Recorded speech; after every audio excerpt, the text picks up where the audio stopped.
G B be, بے روزگاری اور کاروبار میں رکاوٹ 3 دعائیں بتاؤں گا، آپ لکھ لیں، اور پہلے میں اس کا سیاق بھی بتا دوں تاکہ ہمارا ایمان پکا ہو جائے۔ حضرت اسما جانتی ہیں نبی صلی اللہ علیہ وسلم کی کیا لگتی تھی؟ آپ کی سالی تھی، سالی تھی نا، عائشہ رضی اللہ عنہ کی چھوٹی بہن تھی نا۔ میں تمہید اس لیے باندھتا ہوں کہ تاکہ ہمارا یقین ذرا بن جاتا ہے نا۔ جب وہ مہاجرین میں آئی نا، مدینہ میں آئی، تو اسٹارٹ میں تو حالات اچھے نہیں تھے۔ آپ صلی اللہ علیہ وسلم ان کے گھر گئے ہیں تو وہ جانماز پہ بیٹھی بڑی غمگین رو رہی ہیں۔ آپ نے سنا اسما خیریت ہے؟ کیا بات ہے، کیوں رو رہی ہے؟ عرض کی یا رسول اللہ صلی اللہ علیہ وسلم مکہ میں بڑے اچھے حالات تھے، جب سے مدینے میں آئے ہیں بوٹیاں اترس گئی ہیں، ساتھ والی ہمسائی نے آج اونٹ ذبح کیا ہے تو انتظار میں تھی کہ وہ مجھے کوئی بھیجے گی تو کوئی پن پن کے کھا لوں گی، لیکن نہیں آیا۔ تو آپ نے فرمایا فکر نہ کرتے ہوئے میں ایسی دعا بتاتا ہوں، اللہ برکت دے دے گا۔ اللہ نے ان کو ایک دعا بتائی، اللہم فارج الہم کاشف الغم مجیب دعوات المضطرین رحمان الدنیا، ہے نا دعا یہ؟ فرماتے ہیں کہ جب انہوں نے یہ پڑھنی شروع کی تو مدینے کے اندر ان سے زیادہ امیر کوئی خاتون نہیں تھی۔ جب کہیں لشکر قافلے جاتے تو امیر سب سے اخیر میں اس کے پاس آتے، پھر وہ پوچھتی کہ کتنا پینڈا ہے، کتنے لوگ ہیں، کتنے دن کا سفر ہے، پھر وہ اس حساب سے ان کو اونٹ دیتی، یہ سفر کے لیے، یہ کونے کے لیے، کھانے کے لیے۔ یہ وہ دعا ہے، یقین سے پڑھو، یقین سے۔ اللہم فارج الہم کاشف الغم مجیب دعوت المضطرین، یہ آپ کو ملے گی کتابوں میں ہے، ٹھیک ہے۔ ایک یہ ہوگی۔ اب قرضہ ہے، چڑھتا جا رہا ہے۔ حضرت علی رضی اللہ عنہ آتے ہیں، اللہ کے نبی سے دعا پوچھتے ہیں کسی کے لیے، تو آپ نے فرمایا کہ علی اس دعا کو پڑھا کریں، احد کے پہاڑ کے برابر بھی اگر قرضہ ہوگا تو اللہ اس کو اتار دے گا۔ وہ دعا بڑی چھوٹی تھی، اللہم اکفنا بحلالک عن حرامک۔ اگر آپ اس کو پاکستان کا بھی ذہن میں رکھ کے پڑھیں، میرے لیے بھی پڑھیں، کسی اور کے لیے بھی، تو اس پر اللہم اکفنا کہنا ہے۔ اگر کنجوسی کرنی ہے، اکیلے میں پڑھنا ہے، تو پھر اللہم اکفنی بحلالک عن حرامک واغننی بفضلک عمن سواک، رائٹ۔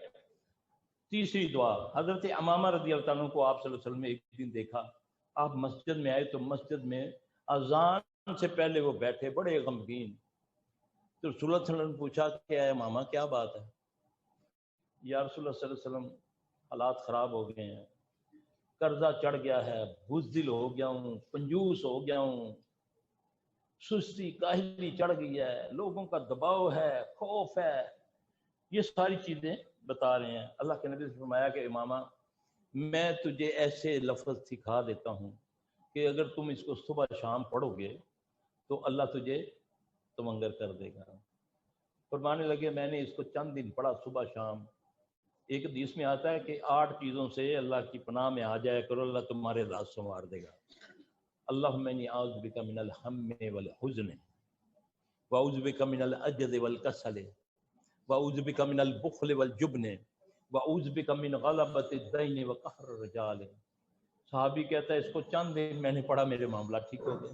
جاؤ نا، رجوع کرو نا، ہر دعا سے پہلے ہے نہیں اللہم، تو اس کا مطلب کیا ہے اللہم کا؟ ڈائریکٹ بات کرو، کسی کو بیچ میں نہیں ڈالنا، بیچ بچولن کو، وہ تیری رگے جات کے قریب ہے۔ دعا کا معنی کیا ہے؟ ڈائریکٹ اس کو کہو، اللہم اے اللہ، اللهم فارج الهم كاشف الغم مجيب دعوة المضطرين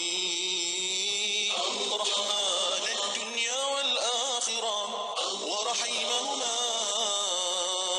أنت ترحمني فارحمني أنت ترحمني فارحمني برحمة تغنيني بها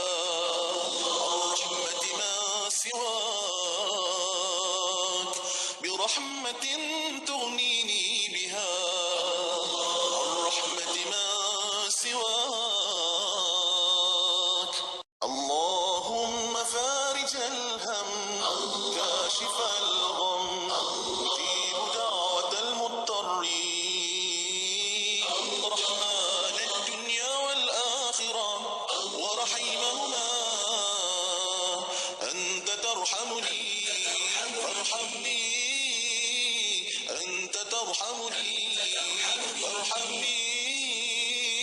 برحمة تغنيني بها عن رحمة ما سواك، برحمة تغنيني بها عن رحمة ما سواك.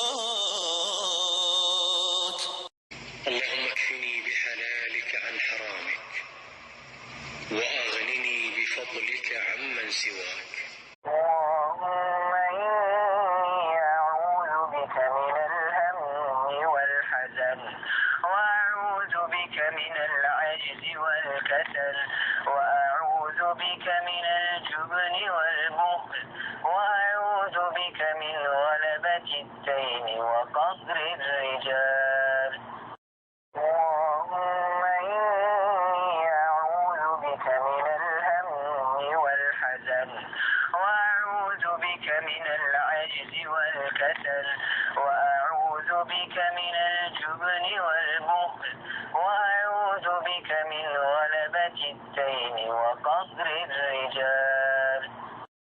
اللهم إني أعوذ بك من الهم والحزن والعجز والكسل والجبن والبخل وضلع الدين وغلبة الرجال.